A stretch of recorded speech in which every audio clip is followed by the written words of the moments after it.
Maravilha. Obrigado, Furla, pela introdução. Ministro, muito obrigado por aceitar o nosso convite. É um prazer estar aqui. Uma boa tarde a todos que estão aqui na Expert. É um super prazer estar aqui com todos vocês, fazendo mais esse bate-papo sobre economia. Ministro, já vou te dar as boas-vindas com uma pergunta, digamos, um pouco mais profunda. Eu me lembro quando você assumiu como ministro, você fez um diagnóstico que era muito claro da necessidade de uma transformação da economia brasileira. Me lembro muito daquela imagem da baleia com os arpões, que era preciso tirar os arpões da baleia para que ela voltasse a nadar e o país voltasse a crescer. Quase 4 anos depois, ministro, quanto que avançamos? O que falta?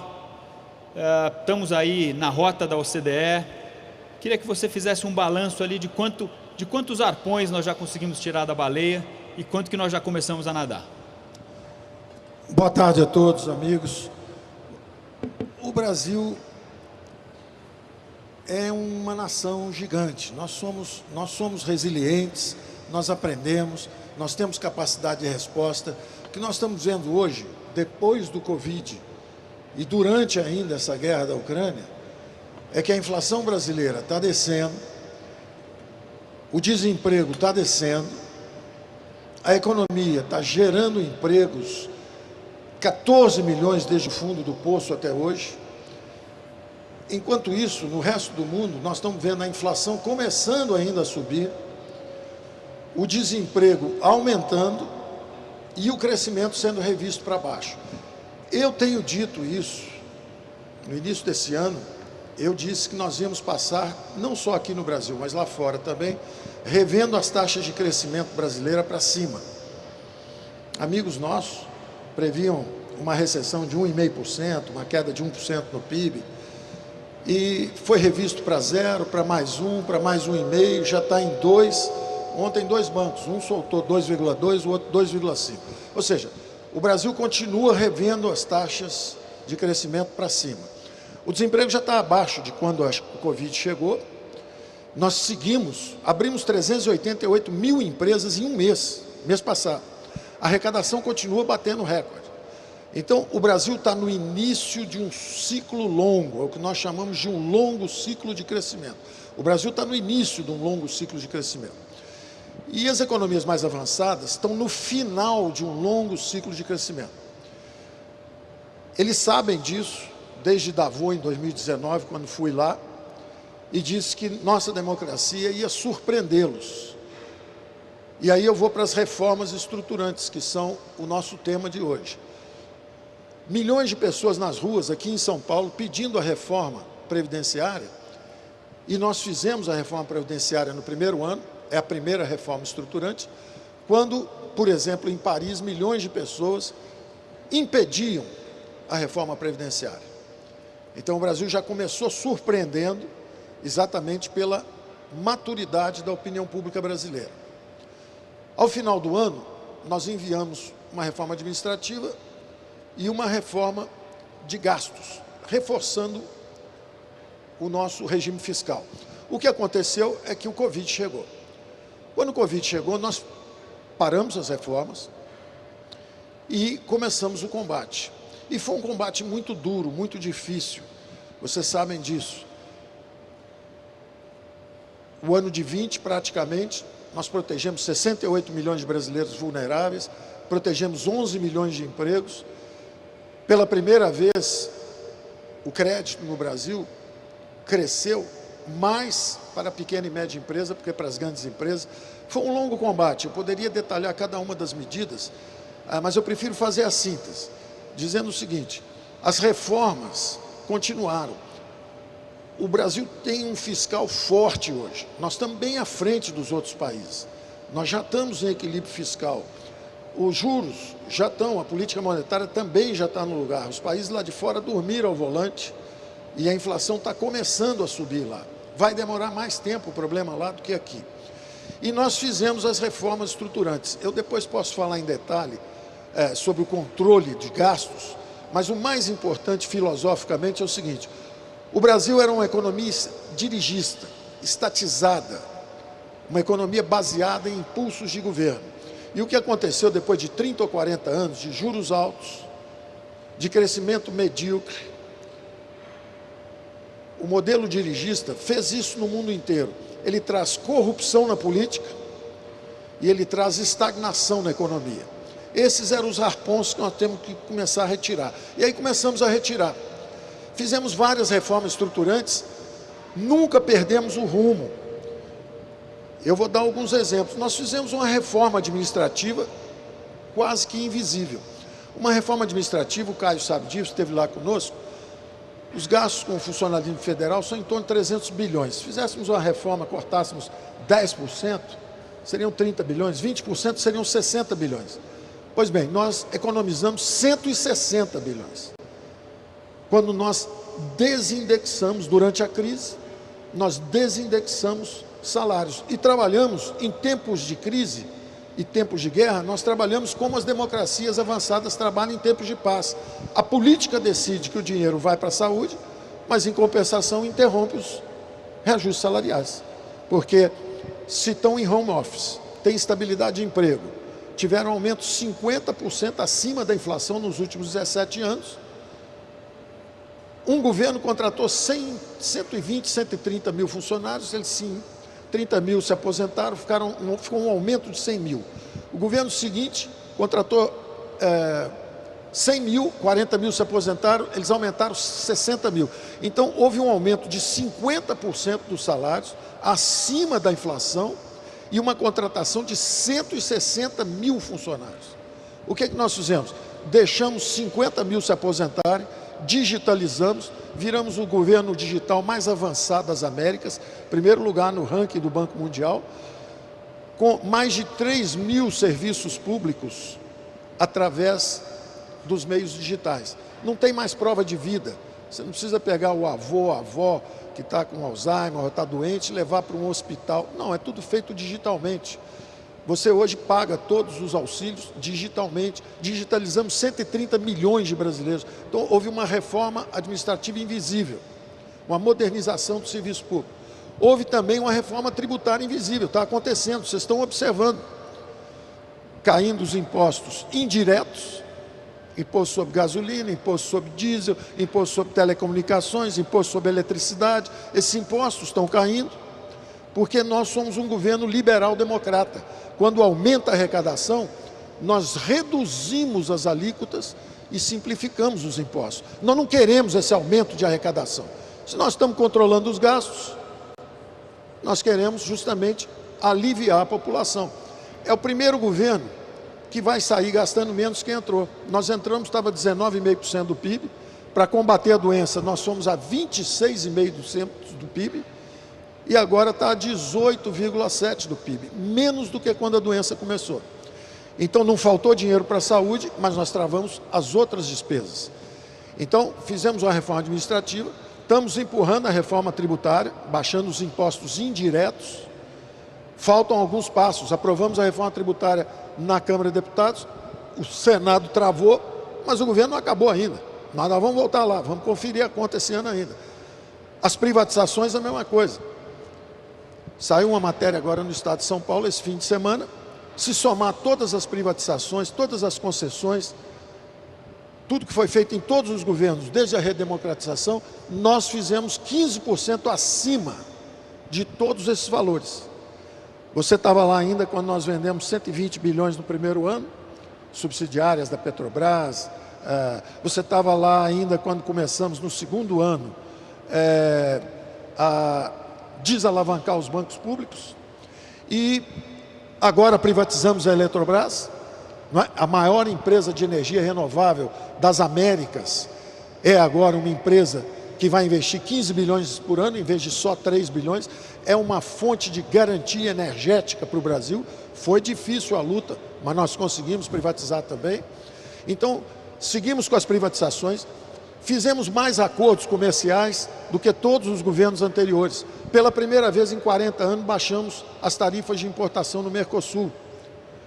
Então, uma economia se move num espaço n-dimensional. Em todas as dimensões nós estamos avançando. Quem nos dá a oportunidade é justamente a política. Às vezes a política bloqueia um caminho, nós vamos pelo outro caminho. Então agora não é hora de fazer o Banco Central independente. Ok, nós esperamos 1, 2 anos. Quando a inflação subiu, aprovamos o Banco Central independente. Fizemos um marco regulatório,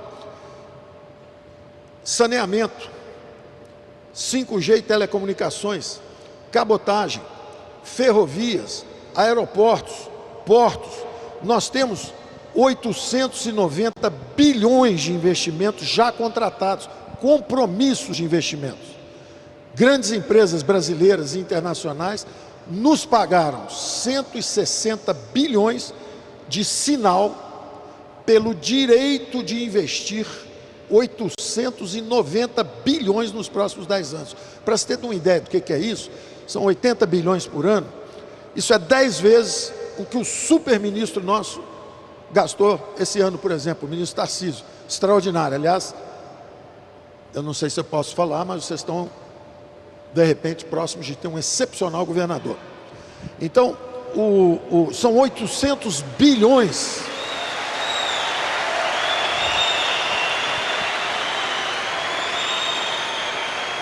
São 800 bilhões.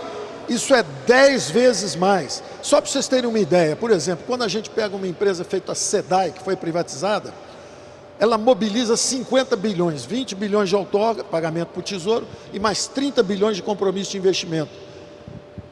O Ministério de Desenvolvimento Regional, por exemplo, que cuida disso, de saneamento, o orçamento dele também é 8, 9 bilhões por ano. Então são 6 vezes mais. Isso já está contratado. O Brasil está condenado a crescer 10 anos seguidos. Vai crescer de qualquer jeito. Deixa a turma do mais falando.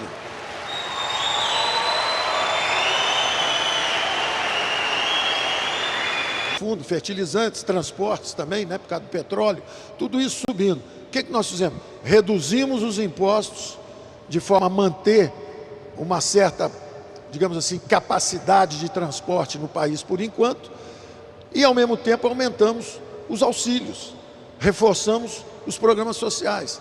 Aí dizem, bom, mas isso vai atrapalhar. Passaram o ano passado inteiro dizendo populismo fiscal, populismo fiscal. Chegou no fim do ano, o primeiro superávit desde 2013, cadê o populismo fiscal?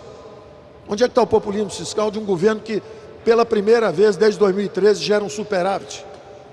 Então, não acreditem nas narrativas, olhem para os fatos.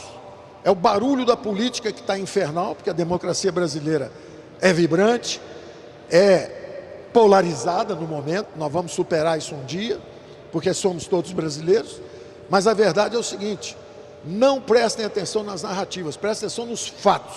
Crescimento econômico subindo, inflação descendo, desemprego descendo, investimentos aumentando.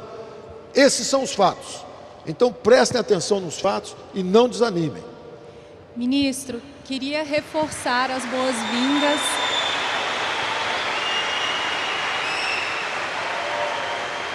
E que bom participar de um evento presencial, né? Depois de 2 anos de pandemia, a gente sentiu o calor, as reações do público, vários parceiros nossos que estão presentes aqui.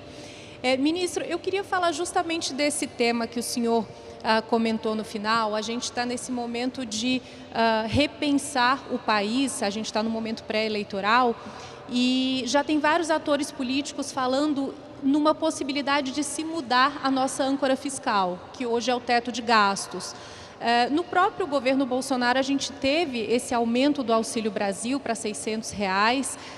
Já existe uma vontade expressada pelo presidente de prorrogar para o próximo ano esse gasto social. Isso daria um gasto extra de 60 bilhões a mais. Eu queria saber como é que o senhor acha que vai ser possível enquadrar no orçamento esse atendimento a uma necessidade social que é real. Nós temos uma arquitetura fiscal, monetária, de comércio internacional. Todo mundo sabe os nossos programas. Se perguntar assim para vocês, nós queremos fechar a economia ou queremos abrir a economia? Vocês sabem a resposta. Nós fizemos o acordo com o Mercosul, que estava parado há 8 anos. Lançamos o acordo com a União Europeia, que estava parado há 20 anos. Fechamos o acordo com a área livre de comércio, eles chamam de Europa na verdade são os países periféricos, que ficam em torno da zona do euro, e baixamos pela primeira vez as tarifas de importação no Mercosul. Então, nós queremos nos integrar à economia mundial. O Brasil está se integrando à economia mundial em busca de eficiência. Nós somos liberais, mas nós não somos trouxas. Nós não vamos deixar o empresário brasileiro ser abatido com encargos trabalhistas, com impostos elevados, e dizer, como eu dizia durante a campanha, bota um piano nas costas do empresário e manda um chinês correr atrás dele. Corre aí que o chinês vai te pegar. Nós não vamos fazer isso. Então, nós vamos abrindo moderadamente à medida que nós vamos reduzindo os impostos. Então, nós vamos reduzindo os impostos, abre um pouquinho aqui, faz um acordo ali. Então, nós estamos andando nessa direção. Reforma tributária é a mesma coisa. Nós estamos fazendo uma reforma invisível. Estamos fazendo, baixa os impostos indiretos, deixa o imposto de renda subir um pouquinho, tem que subir um pouquinho, todo mundo está pagando um pouquinho mais, porque as alíquotas não foram corrigidas. Então, o imposto de renda sobe um pouco, os impostos indiretos sobem, porque os impostos diretos são regressivos. Então, nós estamos prosseguindo na reforma nessa direção. Quais foram as grandes novidades? Quando chegou o Covid, ele mostrou o profundo grau de desigualdade que já tinha sido atacado por governos anteriores de uma forma um pouco tímida, porque se nós, durante a pandemia, fizemos a maior redução em 40 anos da pobreza no Brasil, isso quer dizer que o esforço anterior era muito tímido. Então é natural que nós tenhamos então feito um reajuste para 400. Em vez de 180, que era o Bolsa Família antigo, dobramos.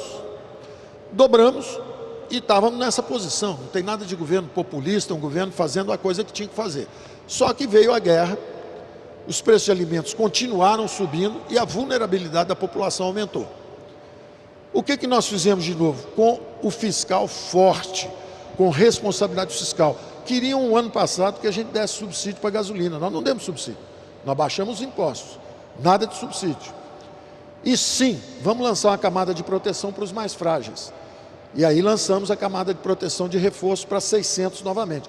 Só que daqui até o fim do ano, o programa é absolutamente dentro dos cânones da responsabilidade fiscal. Então você fala assim, vocês violaram o teto? A resposta, sim, nós violamos o teto. O teto é para impedir o crescimento de novo esse ano. Então está tudo dentro da responsabilidade fiscal. Aí você pergunta o seguinte, mas vocês estão desarranjando o esquema fiscal brasileiro? Não. Toda vez que tiver uma guerra ou tiver uma pandemia, o teto é retrátil, o teto levanta. E nós ajudamos os brasileiros. Acabou a pandemia, foi o único país do mundo que estava gastando 26% do PIB durante a pandemia, no ano seguinte voltou para 18%. E está abaixo do ano que nós chegamos aqui para o governo. Quer dizer, precisou ajudar o povo brasileiro, a gente ajuda. Não é um dogma. Nós não vamos morrer por um princípio de austeridade. Nós vamos respeitar o princípio durante um tempo. Mas o que nós fizemos o tempo inteiro? Como nós estávamos desestatizando, desalavancando os bancos públicos, melhorando a gestão, nós recolhemos do outro lado. Então você se lembra de vários economistas dizendo, o Brasil vai cair 10%, caiu 3,9%. O Brasil vai ficar em depressão, eu dizia, vai voltar em V, voltou em V. Vai ter um déficit enorme, a dívida PIB vai para 100% do PIB. Sabe onde está a dívida PIB? Quando chegamos estava em 76,5%. Ela está hoje em 78,2%. Ou seja, nada. Vocês podem ter orgulho. Nós somos uma geração que pagou pelas guerras. Nós não empurramos o custo para nossos filhos e netos. Nós pagamos pela guerra. Nós sofremos. Alguns ficaram sem reajuste de salário, alguns perderam o emprego, mas o Brasil está em pé de novo, crescendo, e a guerra foi paga. Então, a arquitetura fiscal está lá. Eles acham, muita gente acha, que eles furaram uma vez, vão furar 2, 3, 4. Não. Tiver uma guerra, como agora, ou tiver uma doença, como o ano passado, nós estamos lá. A mão segura do Estado, a mão amiga dos liberais, para quando há necessidade, mas não a mão para acariciar vagabundo, ladrão, corrupto, buraco, perda de dinheiro.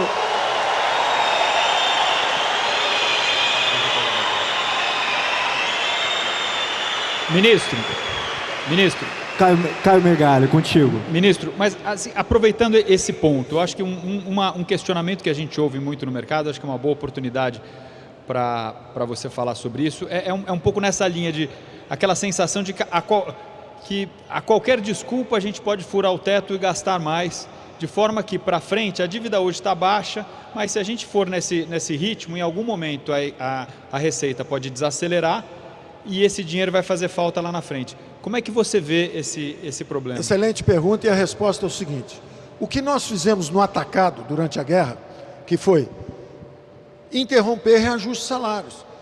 Se o nosso funcionalismo tinha subido 50% acima da inflação, se nós tínhamos contratado 160 mil a mais durante os outros governos, se havia estabilidade de emprego, enquanto as pessoas estavam aqui no setor privado sendo demitidas, empresas fechando, se havia toda essa, digamos assim, capacidade de se oferecer para o sacrifício, o que nós pedimos foi isso. Nós falamos, olha, vamos interromper o reajuste só 2 anos?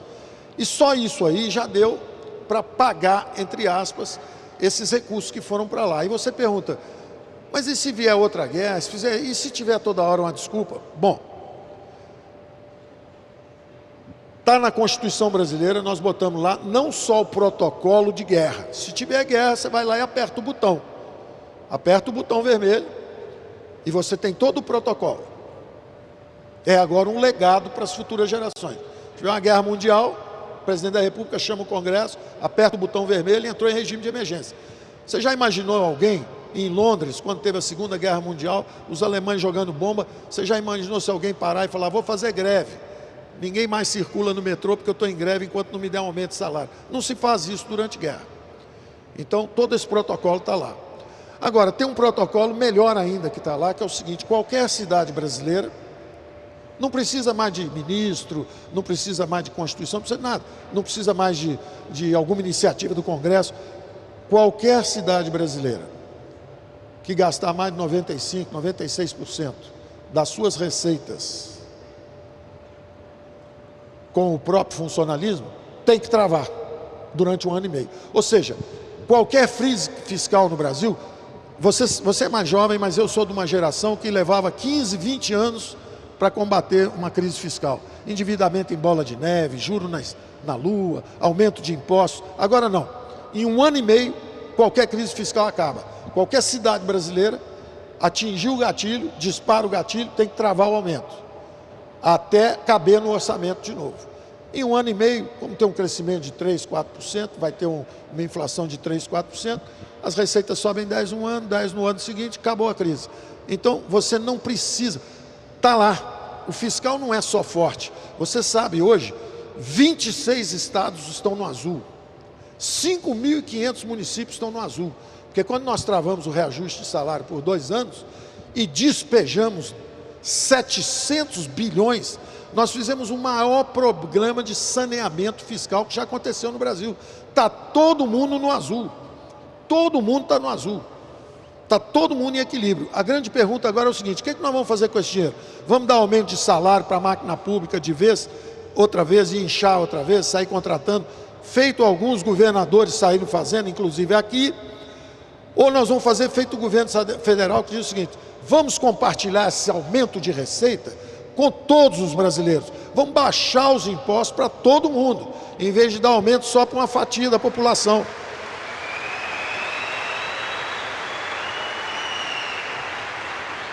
Ministro. Então, nós estamos em equilíbrio fiscal, o fiscal está forte, tem muita narrativa de rolagem da desgraça. No primeiro ano vai ser uma desgraça porque eles não vão fazer a reforma, aí nós fizemos a reforma.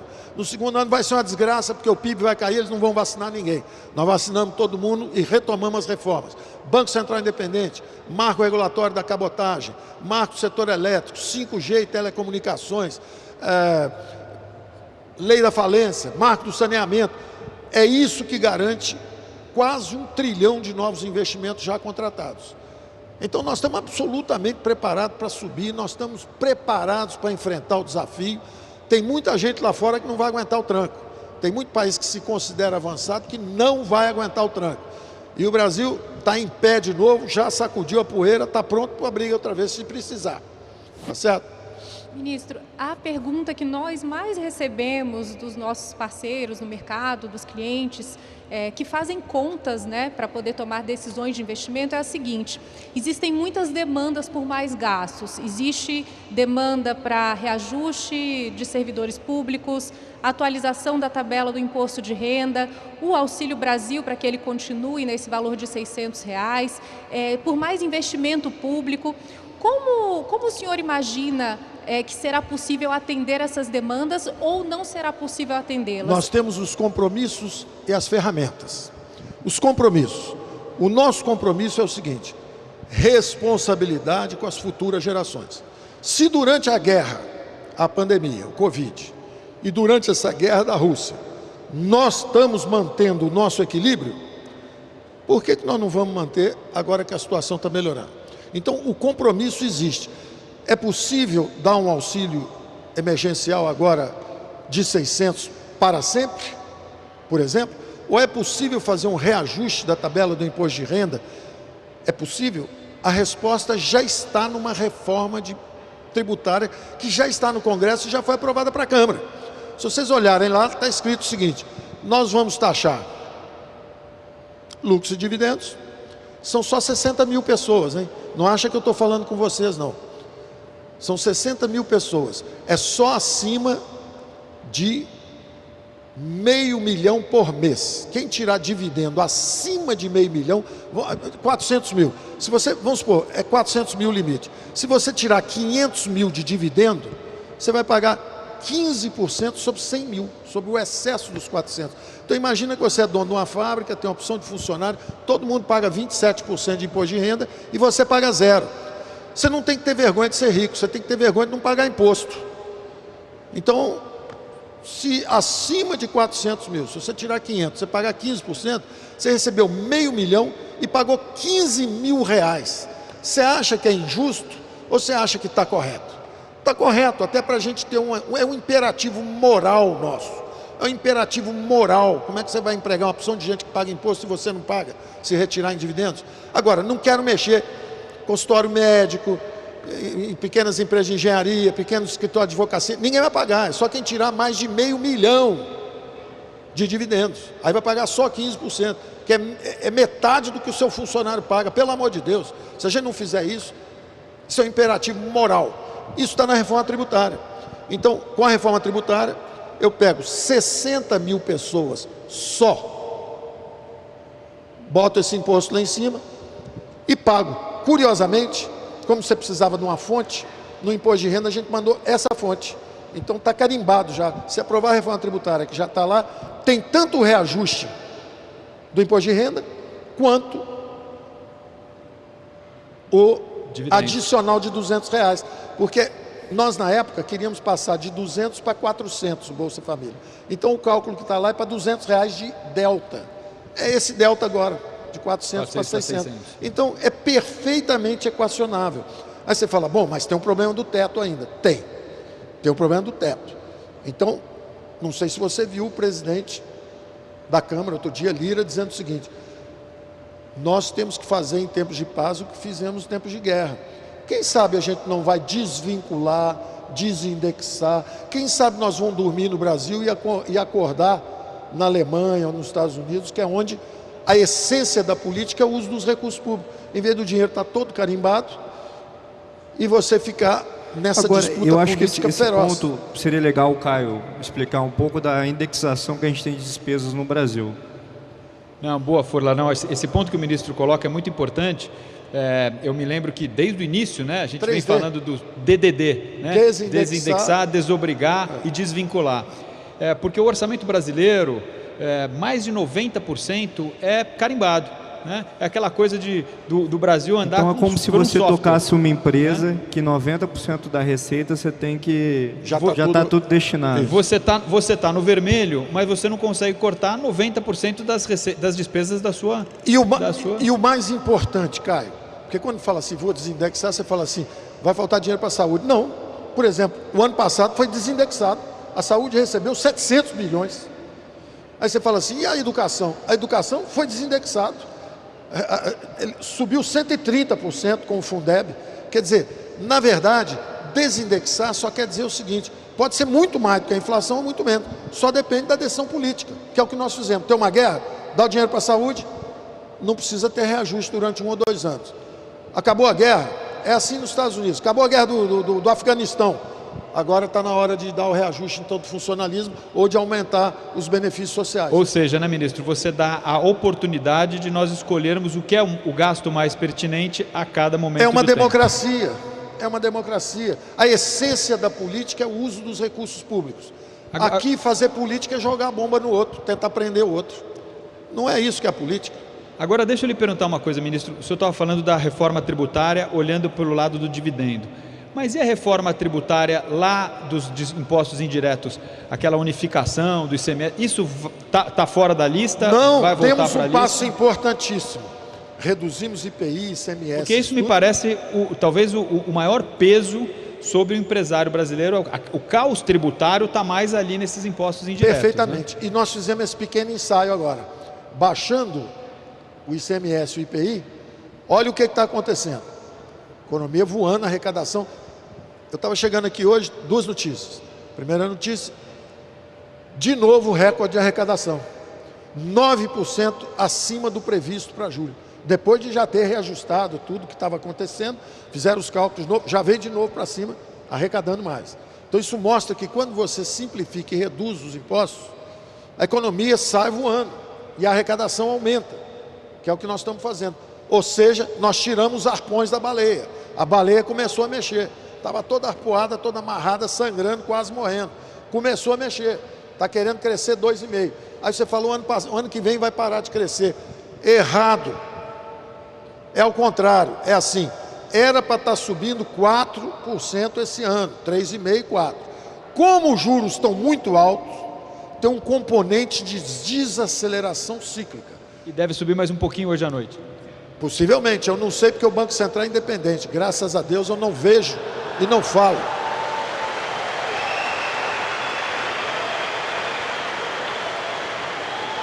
Cada um tem sua função. Vamos reindustrializar o Brasil. Nós vamos zerar esse IPI. Esse IPI Você acha que o Brasil pode se beneficiar desse cenário que eu fico imaginando o Donald Trump lá nos Estados Unidos? Que linda declaração, hein? Eu fico imaginando, Caio, o Donald Trump lá nos Estados Unidos quando faltou máscaras, né? Ele tentando comprar máscaras e não tinha máscara porque as máscaras eram feitas todas na China. Quando se descobriu a vacina, o IFA era feito todo na Índia. Então, você acha que nesse cenário de reindustrialização de alguns países, o Brasil pode ser um grande candidato a receber indústrias que venham a tirar um pouco o risco da dependência da China? Nossa conversa com a secretária do Tesouro acabou ficando amiga nossa, porque o que acontece? Nós chegamos lá e começamos a falar, olha, vocês estão dormindo no volante, a inflação aí vai subir, vocês estão fazendo isso, cuida de vocês aí, porque a gente cuida da gente, cuida de vocês aí, não fica falando grosso não, porque nós estamos fazendo o nosso trabalho. E agora as coisas começaram a acontecer. Já está previsto recessão para os Estados Unidos. E nós estamos aqui conversando o seguinte, vai crescer 2, 2,5, 1,5, quanto vai crescer? A inflação lá está subindo, aqui já começou a descer, deu deflação, esse mês vai dar deflação, o mês seguinte possivelmente de novo. Então, é claro, depois volta um pouquinho, mas está descendo. Então, o que acontece? Conversas com eles, tanto no CDE, quanto em Washington com o G20, a conversa normalmente é o seguinte, descobriram o Brasil. O Brasil já era uma potência digital, é o 4º maior mercado digital do mundo. Elegeu um presidente digitalmente, virou o melhor governo digital das Américas, na frente dos Estados Unidos e do Canadá. Nós temos mais capacidade, nós estamos entregando auxílio emergencial, tudo digitalizado, os americanos ainda mandam uma parte do dinheiro por correio. Chega atrasado 3 meses, 4 meses, nós já estamos digitalizando o dinheiro pingando lá. Nós já temos o Pix também, já está pingando direto, tudo transação para um lado e para o outro. Então nós estamos avançando em relação a eles. Eles estão interessados em aprender a metodologia do Pix. Não é brincadeira. Conversem com os especialistas, vocês vão ver. Eles têm vindo para conversar sobre como é que a gente faz o Pix lá, porque nós já fizemos aqui. Então o que está acontecendo é o seguinte, conversando com eles, eles descobriram o seguinte, palavras da secretária Yellen para mim. Não só foi só para mim, foi num ambiente público com 20 ministros da Fazenda. Eu era um, ela é a secretária de Tesouro, que é o equivalente do ministro da Fazenda lá, e ela dizendo o seguinte: olha, os futuros requisitos de investimento são 2. O mundo nunca mais será o mesmo, depois da guerra da Ucrânia e depois do Covid. O Covid foi uma viagem, um mergulho no futuro, mostrando que o futuro é digital. Mostrou que o futuro é digital, que as pessoas têm que ter capacidade de comunicação, integração rápida, porque de repente pode travar tudo. Os semicondutores que você faz em Taiwan, na hora que os portos pararam por causa do distanciamento social, as indústrias de telecomunicações, as indústrias automobilísticas no mundo inteiro travaram. Então dizia Yellen o seguinte: é um requisito logístico. Nós só vamos investir em países que estejam próximos. Near shore, ele chama. Tem que estar próximo. Agora, só estar próximo não é o suficiente, porque a Rússia está próxima da Europa, mas não é confiável aos europeus, não é amiga. Então tem que ser friendshoring. Aí todo mundo olhou para o Brasil. Quem é que está pertinho e quem é que é amigo? Boa praça, abraça todo mundo, gosta de dançar, alegre. Quem é essa cultura generosa? Está falando com a gente. Então, nearshore and friendshore está falando com o Brasil. Todos os futuros possíveis, desenhos estratégicos futuros, passam pelo Brasil. Segurança energética, tem que produzir hidrogênio verde. Quem é que vai produzir hidrogênio verde barato? As eólicas no Brasil. Se você fizer uma eólica no Mar do Norte, eles têm. Como o vento é tormentoso, é uma turbulência o tempo lá, o coletador de energia tem que ficar balançando. Você fazer um coletor de energia no meio do mar, em alto mar, que balança, a manutenção é caríssima. No Brasil até o vento ajuda. O vento é unidirecional, contínuo e não para. Então você bota o coletor lá e ele fica parado, a manutenção é baixíssima. Então já se fala, eu conversei com a Vesta, que é uma dinamarquesa, com a Iberdrola, que é uma espanhola, com as alemãs. Ela já diz o seguinte: nós vamos construir 10 Itaipus.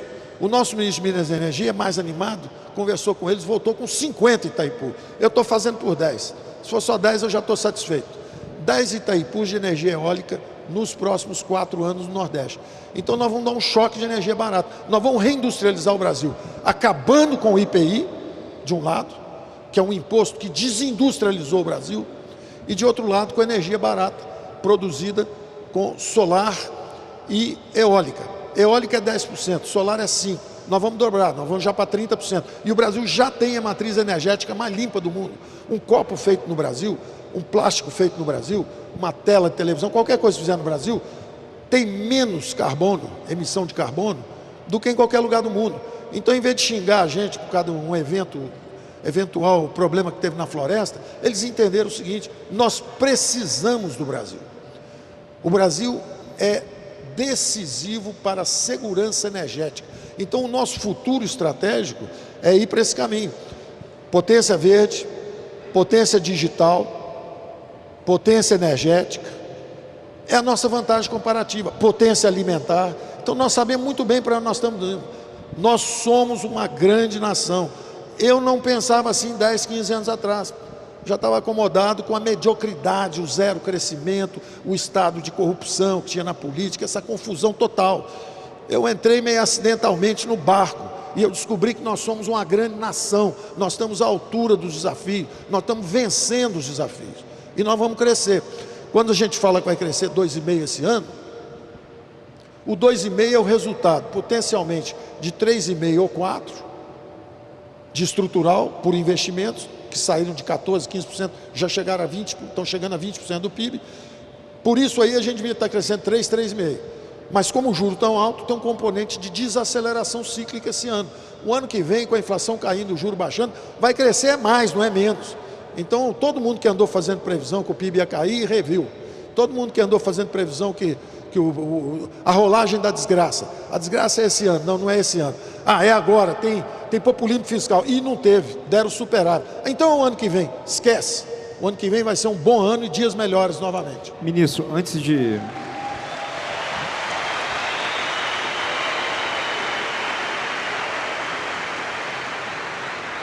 Antes do encerramento, eu queria pegar 2 pontos. A gente está aqui num evento sobre investimentos e educação financeira. E o senhor tem uma história em investimentos em educação, investimentos participando da fundação de um banco, de uma gestora, em educação da fundação do IBMEC.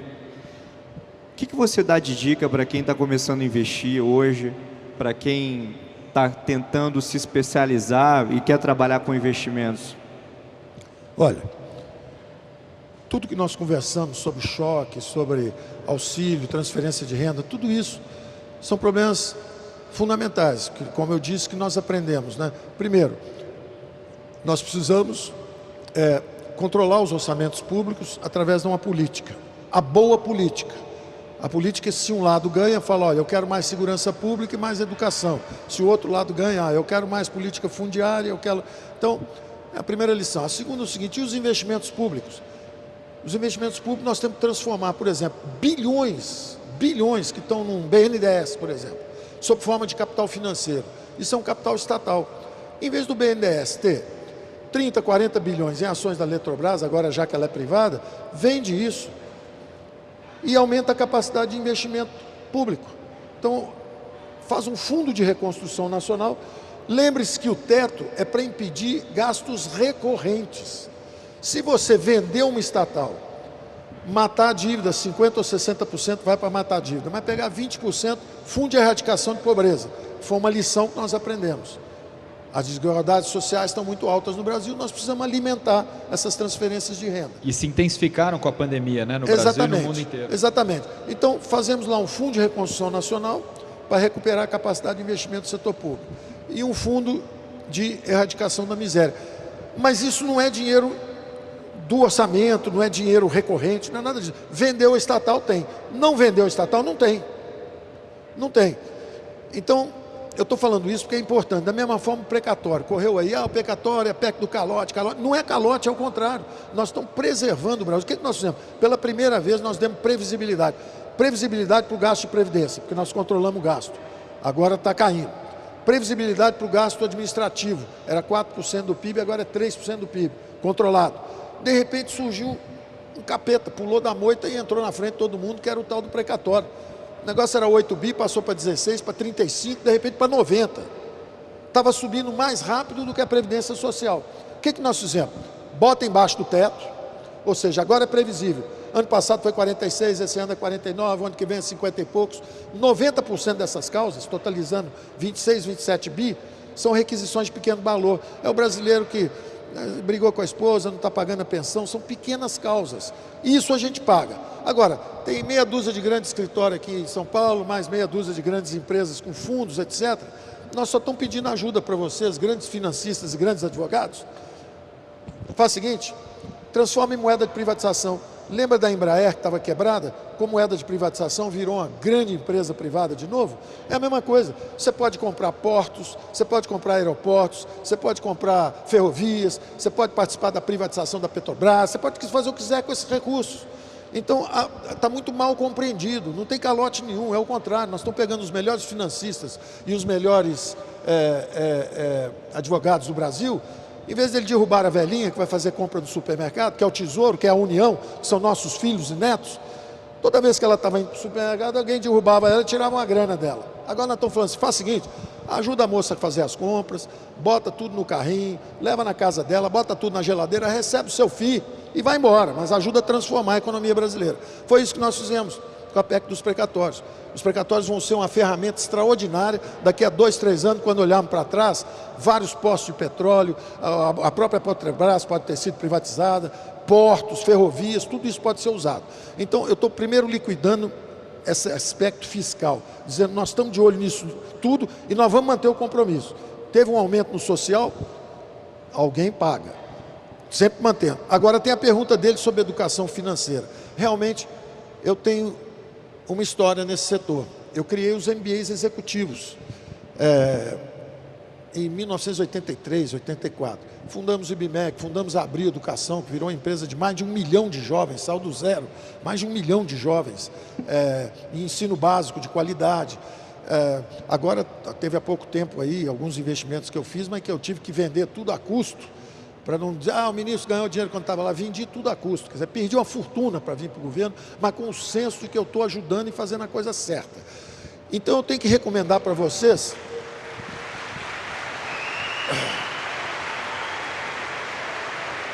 eu tenho que recomendar para vocês o que foi também a força da XP.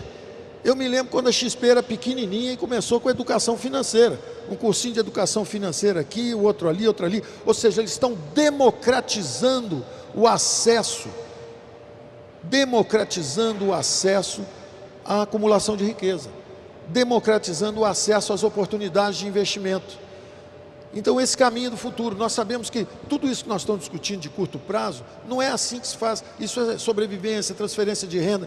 O crescimento a longo prazo depende de capital humano.